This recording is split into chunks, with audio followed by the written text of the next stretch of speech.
All right. Hey, everyone. Welcome back to another episode of the Steel Studio podcast. I know this isn't a formal podcast like we normally do, and Rick's doing his Thursday Thoughts, and I may jump in with one of those here as well soon. But I wanted to kind of build on his recent episode. I wanted to keep talking free agency. He addressed a lot of stuff about the Steelers, so if you guys haven't checked out that video or that episode, go ahead and check it out. It's pretty good. He's got 2 Thursday Thoughts out so far, and I'm sure we'll keep going with those as well as get back with a normal podcast here as we get back into the swing of things. But I wanted to build on free agency. We're in the heart of free agency now, and we're really it's getting going. It's kicking off, and everyone keeps saying things. We've heard this now for 2 years that 2021 is going to be cap hell. Steelers are going to suck. We've all heard it for quite some time. We're going to have to lose everybody. It's the end of the world. And again, I know Rick covered this really well in his latest episode this week. But I want everyone to know there's no reason to panic. The Steelers aren't the only team in cap hell. Almost everyone is with the cap down, or the expected cap down. A lot more than you think. I keep seeing these crazy things like the Chiefs are going to sign Bud Dupree for $12 million a year and all this crazy stuff. No, they're not. They're in worse shape than we are. All these teams are in terrible shape, and the media has just blown this one into blown everything way out of proportion. I mean, way out of proportion. So, and the other, everyone is getting people just ripped out, all over their teams, and the middle level veteran is getting cut at just a rapid pace now because teams are looking for the next best cheap person on a 4-year rookie deal, and they're going to sign their quarterbacks and a couple other star players to big deals, and that's it. Unless you see this cap shoot higher. This year I think they were saying it was trended to be like 210, but obviously with COVID and everything else happening, it isn't. So we could be in a completely different league right now than what it looks like we're going to be in. We could actually be in better shape than people are thinking. There's a lot of veterans out there that are going to be cheap. People who are still, 27, 28 years old who want to play. And, the vet minimum isn't, it's still a lot of money. People are still going to play. So we could probably get, decent amount of talent there and be better off than some of these other teams, actually. And, the other thing I really want to address is let's be honest with ourselves. If all these people that we're worried about losing are so good, then how come we lost in the first round of the playoffs anyways? How come we haven't won the Super Bowl since 2010? Or, I'm sorry, we haven't won since 2008. We haven't been there since 2010.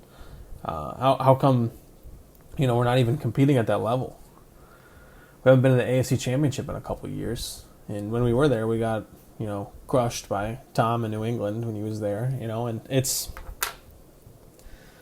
you can't be worried about it because if we weren't good enough to cut it this past year, we weren't good enough to cut it with some of these people in general, right?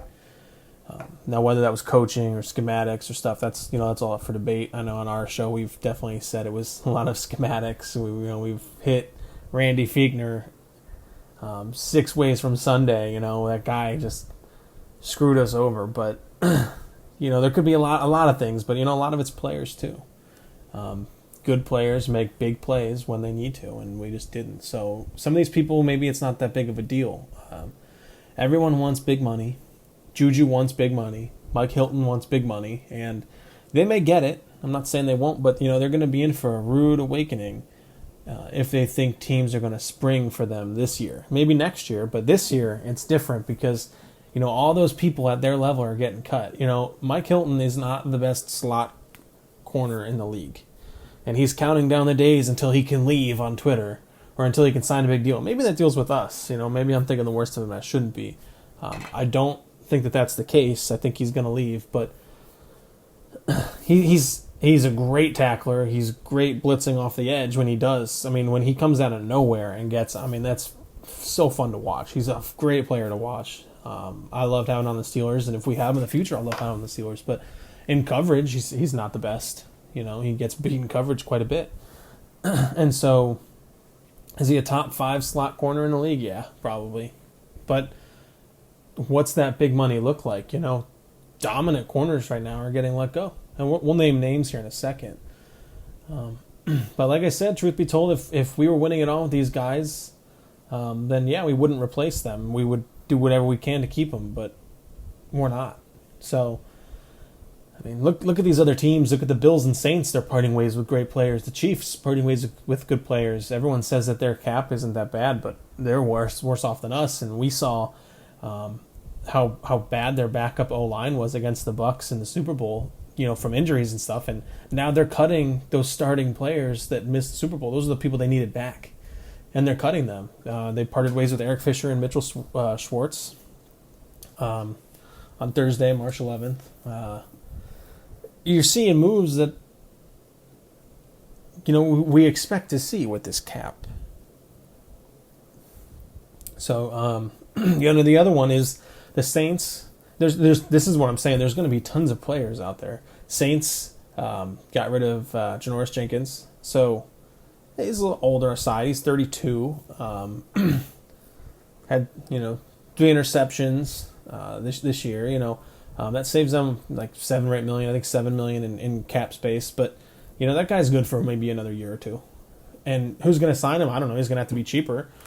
But there's talent out there that's starting talent that's good that can be had for a lot cheaper this year based on what's happening. And the Steelers, you can see, are kind of like a sit and wait team. Yeah, we made a move by signing or giving a good contract to Ray, but that's not actually a move. That guy's not going to be dominant. He's not a number one receiver. I know I keep seeing people saying he's Juju's replacement. Stop it. He's not. Vikings cut their starting left tackle. He was going into one of the last years of like a $60 million contract, 32 years old again. He may retire because he made a decent amount of money, but maybe looking for another year or two, and another person right there. Especially with this draft, it's going to be so O-line heavy coming in. You're going to see a lot of this, and some of these people that everyone thinks like Big Al's going to get this huge deal. Big Al is not going to get a huge deal. I'm telling you, Villanueva is not getting a huge deal.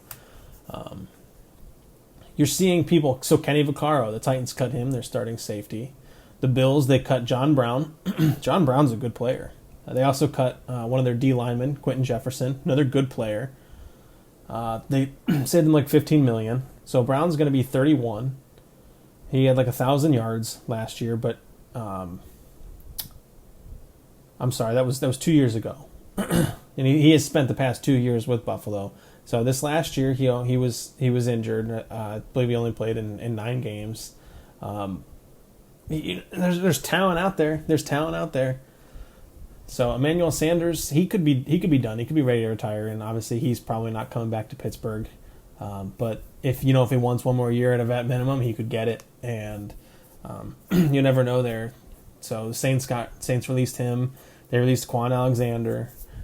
They're still struggling with cap issues even with that. So there's teams way worse off than us. The Titans released another DB a couple days ago, Malcolm Butler. We all know Malcolm Butler. That saves them $10 million in space. He's only 31, and it looks like he's still wanting to play. Who else? Who else am I missing here?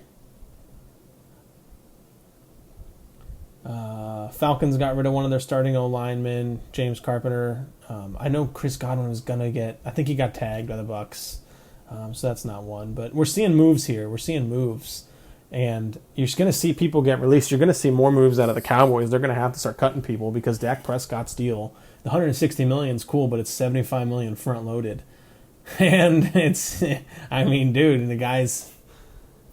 $75 million front-loaded on 1 year, they're going to have to start just hemorrhaging, cutting people like crazy. So that's coming. Expect good players.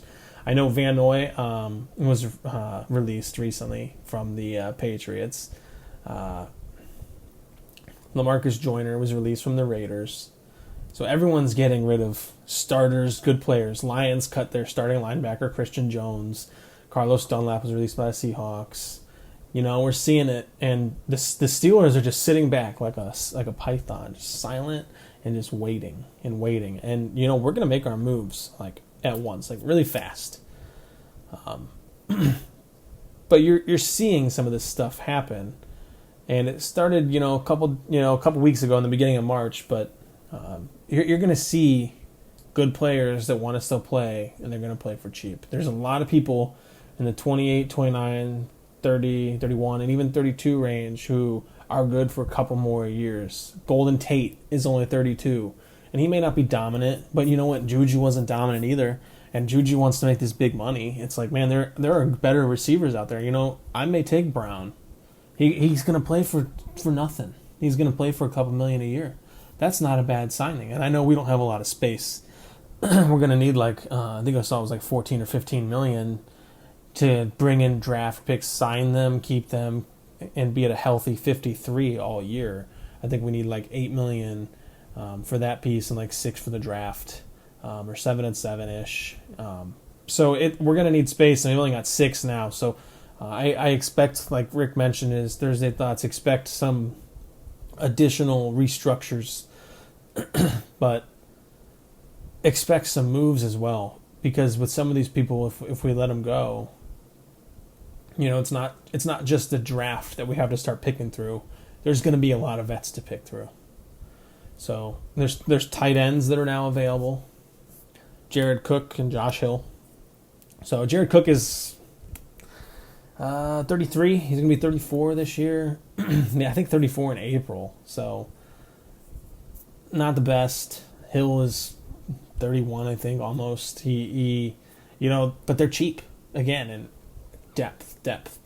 And we don't have to worry about let's bring back Jesse James. There's actually options out there for us now. Okay. So, and I was wrong. I think I said Patriots, even though he used to play for the Patriots. It's Kyle Van Noy, was cut by the Dolphins. I forgot that he was signed with the Dolphins a couple years ago. Looking back through this, yeah. So we'll see more moves, and we'll keep everyone up to date on if you haven't seen them. You're gonna see the big moves coming with Deshaun Watson and Russell Wilson, if they haven't already come by the time I uploaded this video or this episode. You're going to see a lot of movement here, and it's going to take time for all the dust to settle, but expect to see a lot. You're seeing starters get cut from some of these teams. They're just making their moves now and saying, we do not need this person back no matter what. And you're going to see some teams start to kind of like pick up the crumbs. And you can win a Super Bowl with the crumbs. I hope everybody knows that. You can win it all with pieces and parts. You don't need to be like the Bucks and let's go spend all this money to bring in these best people. And yeah, they did it. But you don't need to be that way. There's plenty of talent here at a decent, healthy age group that will likely sign for the vet minimum. A lot of people I think we're going to move on from, and that's okay. We didn't win the Super Bowl with them anyways. And so it depends on your mindset. Is it an all or nothing mindset where you want to win the Super Bowl? Or is it, I want to have a good team every year, but it would be nice to maybe win a Super Bowl every other decade? And it's like, well, from my perspective, I want all or nothing. I want to win the Super Bowl. Now, I don't want to be 4-12 and lose everybody to rebuild. That in my opinion, that's stupid. I want to maintain a competitive atmosphere and culture so that you want good players to come there. Okay. However, in doing that, you need to be able to take different pieces of the puzzle and not depend on the same pieces every time that aren't working. So in my opinion, expect a couple moves here and there in the next few weeks, but nothing catastrophic yet from the Steelers, I don't think. and so everybody knows we're going to get into the draft here soon. And I actually just saw some news here that came out. It looks like Juju Smith-Schuster voted no on the Sports Illustrated poll that's asking if he will remain in Pittsburgh. He said no. I just saw that just came in. So that's interesting. I don't know what else to say about that. That's very interesting. And I see another piece of news that came in about an hour ago that I missed here, that John Brown, recently cut by the Bills, as I mentioned, would indeed like to play for the Steelers. So, interesting. Just very interesting. Things are moving. So we'll see. We'll see what happens. We'll see moves here. Joe Hayden's going to probably extend his contract again. I don't know if that's good or bad, but I like the guy, so we'll see where it ends up. But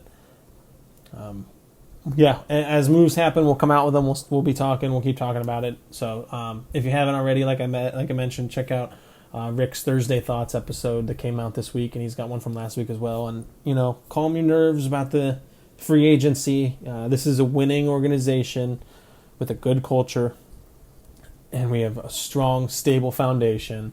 We'll find a way to still compete. This team will not be 4-12 for the next 3 years, like people are saying. We've had a couple 6-10 years in the past few decades, yes, but it's okay. It's okay. If 6-10 is our floor, which I don't ever want to go 6-10 again, because, like I said, this is an organization that is good. Okay, we're not shit. But if that's our floor, what's our ceiling? Let's find out. Let's win the Super Bowl. I mean, this is a team that should have won the Super Bowl last year, and I think expect for them to still compete this year. 10, 11 wins potentially. And one other person I forgot to mention is B.J. Finney. Likely could come back. So, but like I said, as moves come out, we'll talk about them. That's all I had for this episode, and we'll get the Steel Studio podcast up and running again here soon as the season starts to heat up, as draft picks start to heat up, and there's a little more to talk about.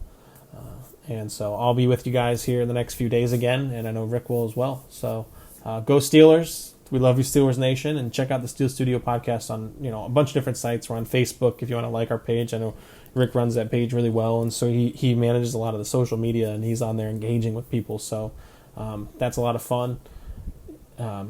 Also, write us. We have our email and everything. You can write us. You can be a part of any of our episodes. Just let us know. If you have questions, concerns, whatever, just email us, and we'll talk about it. So go Steelers, like I said, and I hope you guys all have a great weekend.